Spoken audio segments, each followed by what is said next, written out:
لیے اللہ والوں نے فرمایا کہ آدمی موت کا مراقبہ کرے۔ موت کے مراقبے کا مطلب یہ ہے کہ انسان یہ سوچے کہ ایک دن ایسا میری زندگی میں لازمی آئے گا جس دن میری روح نکالی جائے گی، فرشتے آئیں گے۔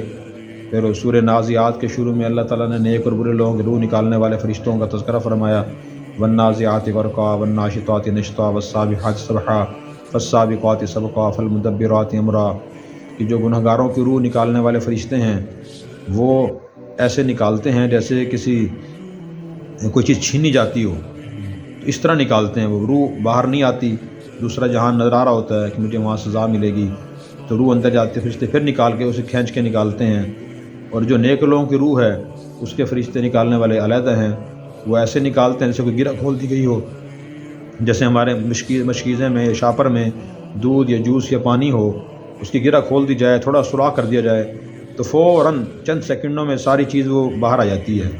نیک لوگ روح ایسے نکلتی ہے۔ پھر انسان یہ سوچے کہ میں اپنی زندگی کے حالات کا جائزہ لوں، میرے ذمہ جو فرائض ہیں واجبات ہیں دنیا اور دین کے، میں کتنے ادا کر رہا ہوں۔ اگر میں اکثر کو ادا کر رہا ہوں پھر تو انشاءاللہ میری روح اچھے طریقے سے نکلے گی، آرام سے، نیک لوگوں کی طرح۔